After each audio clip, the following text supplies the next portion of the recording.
All right, so we're going to start off drawing this elevation of the of an OMA project. Um, you should have this PDF available for you.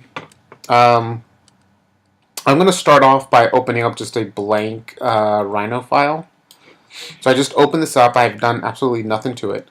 Um, the one thing I want to make sure that everybody is make sure everyone's in the correct units.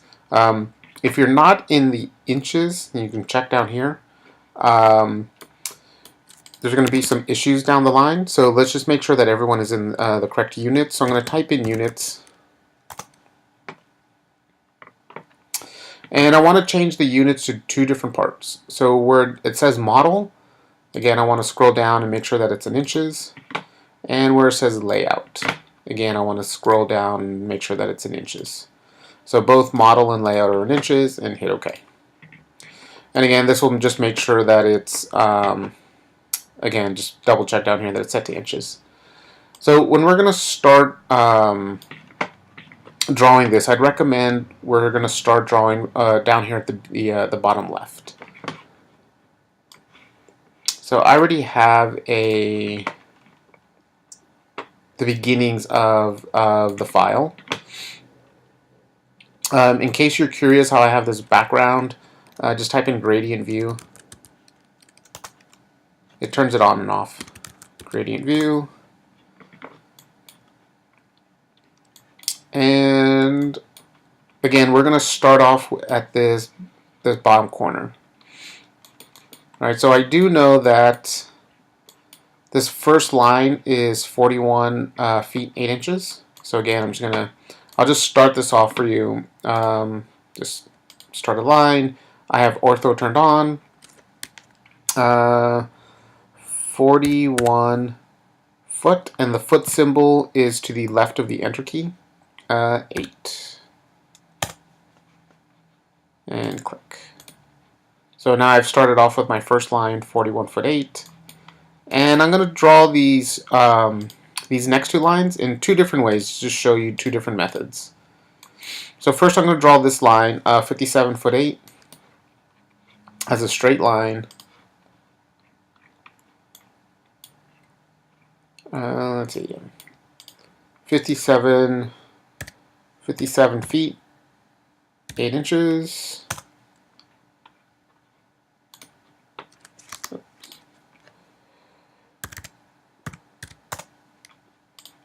I forgot to click. And then I'm going to rotate it 75.6 degrees.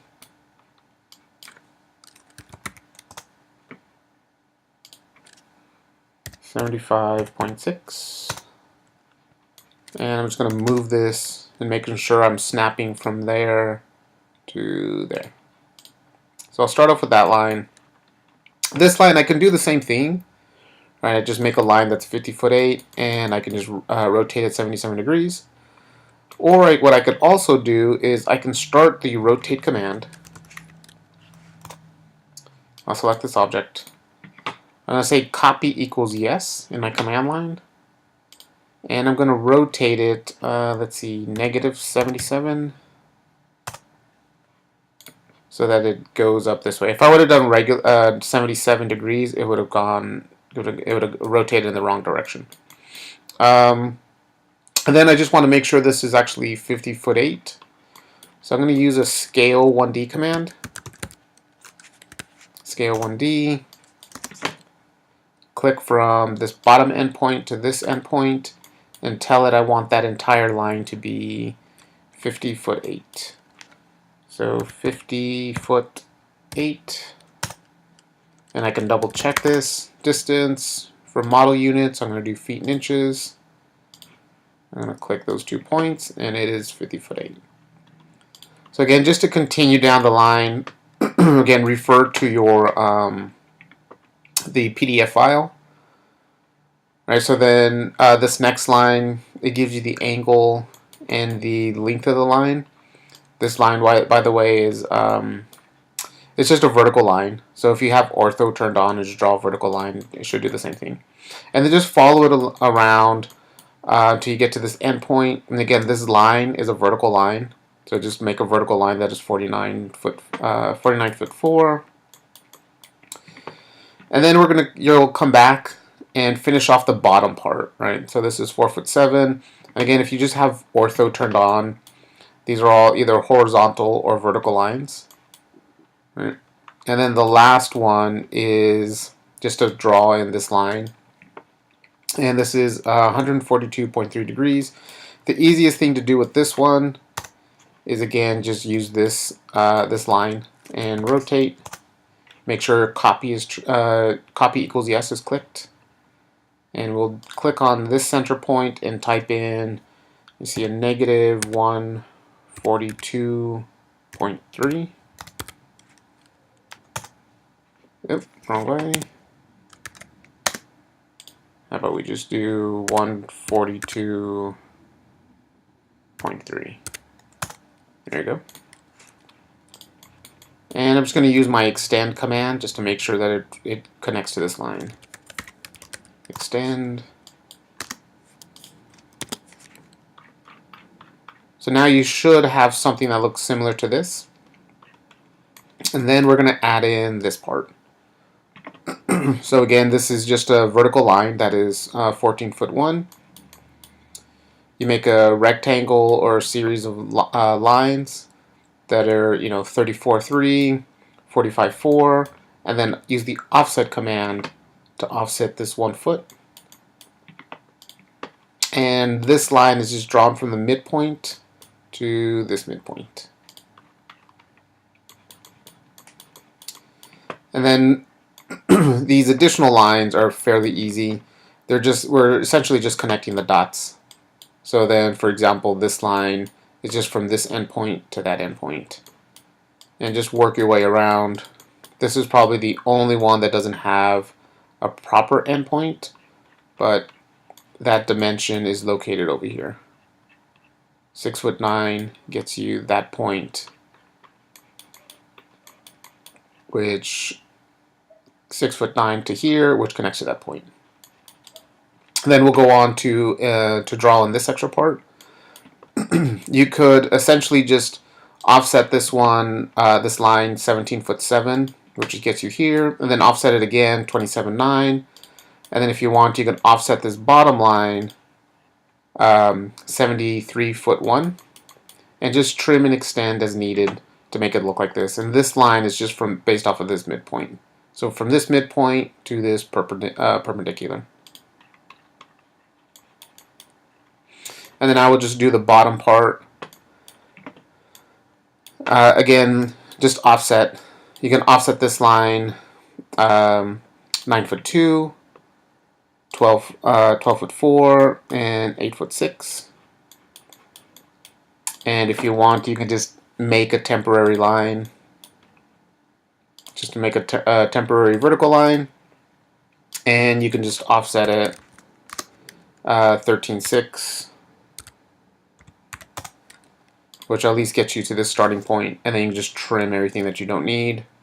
Again, just be aware of your offset options. When I offset this one, the option for cap was still on, so I can do cap none. Just so I have just the line by itself, and I can just delete this. And essentially, what you're doing now at this point, you're just offsetting every 7'8", just to get these individual lines in here. And then the easiest way to get the location for this line, I'm going to make a temporary rectangle, snapping from, say, for example, from this endpoint to this intersection. I'm going to select it. Again, the selection menu is going to pop up because I clicked in an area where that has two different objects, and it's just asking me which one I want. I'm going to make sure I select the rectangle. And I'm going to move this. And I'm just going to draw a line, a polyline, from endpoint to midpoint to endpoint. And essentially I can just take this and just copy it. Oops. I can just copy it to where I need. probably the best way. Instead of copying it from the bottom, I can copy it from that endpoint and go from that endpoint to endpoint and just copy those across. And then once I'm done with this, I can just delete it. And for the most part, you should have everything that's needed so that it looks something along this line. I know in the in this file, there's a few more things included in here, like this this hatch that's down here, these additional lines, and these. We're going to cover that in the next video when I talk about hatching. So don't worry about those. You don't have to draw those in just yet. Just to make sure that it looks something similar to this. And the last thing just to cover are your layers. So I already have a few layers set up. As you were drawing this, you may have been in the default layer, which is fine. But just say, for example, you could make your own layer. I'll just label this one line 1. I'll make another one line 2. And what I'm going to do is I can change the color. So line 1, you should see the a little square. You can click on this and say, for example, I'm going to make that one green. I'm going to make line 2, make it purple. As you're selecting these colors, you can select any color. I would not recommend selecting yellow, for the reason why when you select objects, it makes them yellow. And sometimes when you have a yellow color, it makes it a little bit tricky to know if it's selected or not. But let's just put a couple lines in these different layers. So I can say, for example, I can select a series of these lines. And I'm going to right click on the layer and tell it to go to change object layer. So now I can change my lines from one layer to the next. And say I'm going to put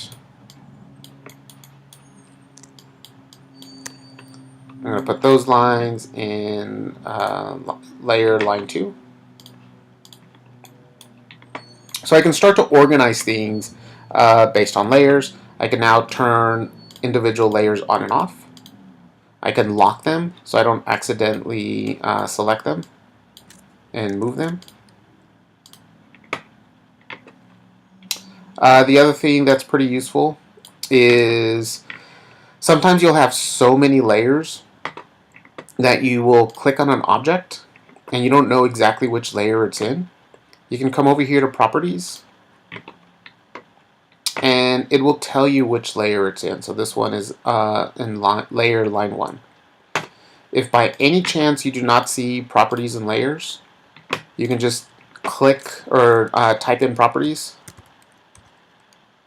or type in Layers or type in Layer. The icons are also located right here, Properties and Layers.